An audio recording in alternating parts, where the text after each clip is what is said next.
సమాజ మందిరపు అధికారి యాయూరు అనే ఒక వ్యక్తి ఉన్నాడు. ఆ యాయూరు తన యొక్క ఒకగానొక్క 12 ఏండ్ల కుమార్తె చావు బ్రతుకుల మధ్య ఉంది. యాయూరు వచ్చి అడుగుతూ ఉన్నాడు, అయ్యా నా ఒక్కగానొక్క కుమార్తె, my only daughter, she is only 12 years of old, but now she is about to die, she is at the edge of the death. ఆమె చావు బ్రతుకుల మధ్య కొట్టుమిట్టాడుతూ ఉంది, చావు అంచున నిలబడి ఉన్నది. ఓ లార్డ్, ఓ ప్రభువా, దయచేసి నా ఇంటి దగ్గరికి రాయ్యా.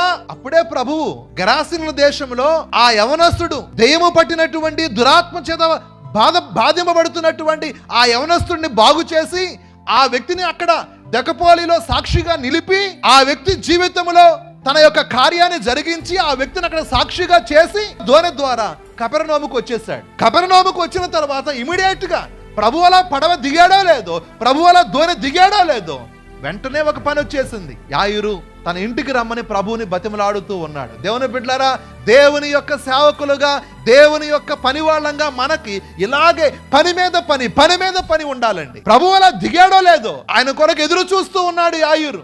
వచ్చి అడిగాడు యాయూరు, అయ్యా నా ఇంటికి రావా? త్వరపడుతూ ఉన్నాడు. అయ్యా నా ఇంటికి రావా? నా ఒక్కగానొక్క కుమార్తె చచ్చిపోబోతుంది, దయచేసి నా ఇంటికి రావా?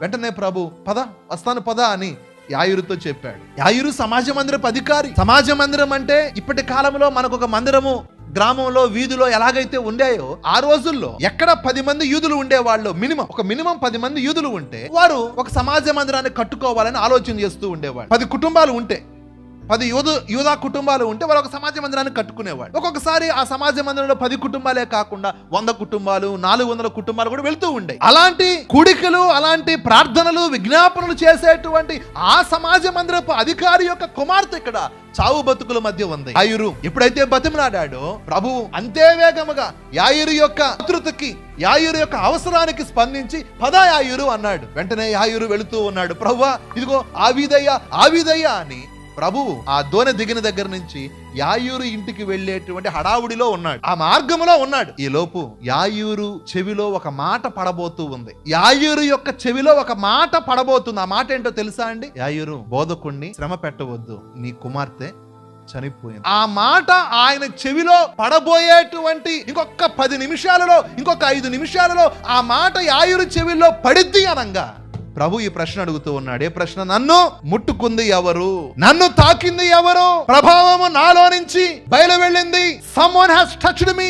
No hand raised. ఏ చెయ్యి లేవలా, నేనేనయ్యా నిన్ను తాకింది అని. ఏ స్వరము బయటకు రాలేదు, నేనేనయ్యా నిన్ను తాకింది అని. కానీ లీస్ట్ ఎక్స్పెక్టెడ్ పర్సన్ అయినటువంటి ఒక స్త్రీ తన యొక్క చేతులు ఇలాగ ఎత్తి చూపుతూ, ప్రభువా నేనేనయ్యా నిన్ను తాకి. యాయూరు ఆమెను చూసి ఉంటాడు. ఆమె జీవితంలో జరిగిన కార్యము, ఆమె బ్రతుకులో జరిగిన మేలు, ఆమె సాక్ష్యము చెప్తూ ఉంటే యాయూరు చెవులారా ఆ మాటను విని ఉంటాడు. ఆమె సాక్ష్యాన్ని విన్నాడో లేదో యాయూరికి ఒక వార్త చెవిలో పడింది. ఏ వార్త అండి? నీ కుమార్తె చని. దేవుని బిడ్డలారా, బహుశా యాయూరు యొక్క విశ్వాసాన్ని అభివృద్ధి చేయటం కోసం, యాయూరు యొక్క విశ్వాసము పడిపోకుండా, యాయూరులో అపనమ్మిక కలగకుండా చేయటం కోసం ప్రభు ఆమెను అడిగాడేమో, నువ్వు వచ్చి నీకేం మేలు జరిగిందో చెప్పమ్మా అని. ఆమెకు జరిగిన మేలును బట్టి యాయూరు చెవిలో ఆ కఠినమైన బాధాకరమైన మాట పడినప్పటికీ కూడా యాయూరు తొనకలేదు. యాయూరు చెవిలో ఒకవైపున ఈమె సాక్ష్యం వినబడుతూ ఉండగా, మరొక చెవిలో అదిగో ఒక వ్యక్తి వచ్చి, యాయూరు సేవకుడు వచ్చి, బోధకుడిని శ్రమపరచవద్దు, నీ కుమార్తె చనిపోయింది కాబట్టి ఇక ఆమెను పాతిపెట్టే కార్యక్రమంలో చేద్దాం పద, రా, నువ్వు చాలా ఆశతో ఉన్నట్టున్నావు, యాయూరు రా అని ఒక వ్యక్తి తీసుకువెళ్ళటానికి వచ్చాడు యాయూరు కోసము. అయినా సరే యాయూరు యొక్క విశ్వాసము దిగజారిపోలేదు. కారణము ఆమె చెప్పినటువంటి సాక్ష్యం. నేను ఆయనను ముట్టుకున్నాను అని ఆమె ఎప్పుడైతే చెప్తూ ఉందో, ప్రభావము నాలో పనిచేస్తుందని ఎప్పుడైతే చెప్తూ ఉందో, అదిగో నేను స్వస్థపడ్డానని ఆమె ఎప్పుడైతే చెప్తూ ఉందో, యాయూరు యొక్క విశ్వాసం రెట్టింపు అయ్యిందండి. యాయూరు ఎప్పుడైతే ఆయన చెవిలో నేను స్వస్థపడ్డాను, నేను ఆయనను ముట్టి బాగయ్యానని ఈ మాట వింటూ ఉన్నాడు, తన విశ్వాసము బలపరచబడింది. తన కుమార్తె చనిపోయిందని వింటున్నాడు, కానీ ఆ మాట మీద అంత పట్టింపు లేదు. ప్రభు మరలా అంటున్నాడు, యాయూరు భయపడవద్దు, నమ్మిక మాత్రం ఉంచుము, ఆమె స్వస్థపరచబడిద్ది అని ప్రభు చెప్తున్న ఆ యొక్క నిరీక్షణకరమైన మాటలకి, ప్రభు చెప్తున్నటువంటి ఆ దీవెనకరమైన మాటలకి యాయూరు స్పందిస్తున్నాడు. భయపడవద్దు, చనిపోయిందని విన్నావు కదా, భయపడవద్దు, నీ కుమార్తె స్వస్థపరచబడి. ప్రభు ఈ నిరీక్షణకరమైన మాటలు చెప్తున్నప్పుడు యాయూరు బలపరచబడుతూ ఉన్నాడు. నమ్మాడు ఆ మాటల్ని. గట్టిగా చప్పట్లు కొడదామండి. నమ్మాడు ఆ మాటల్ని. ప్రభు నీకు చెప్తున్న మాటలు నమ్ముతున్నావా? ప్రభు నీకు నీ చెవులలో ఆయన వేస్తున్న వాక్యపు విత్తనాలను నమ్ముతూ ఉన్నావా? నువ్వు చదువుతున్న వాక్యాన్ని నమ్ముతున్నావా? యాయూరు నమ్మాడు ఆ మాట. దేవుని బిడ్డలారా, మన విశ్వాస ఆరంభములో మనకున్న విశ్వాసము కన్నా కూడా భక్తుల యొక్క సాక్ష్యాలు, ఇదిగో దేవుని సేవకుల యొక్క వాక్య ప్రసంగాలు మనం వింటున్నప్పుడు మన విశ్వాసము వృద్ధిపరచబడాలి. నువ్వు యాయూరులాగే ఉన్నావా?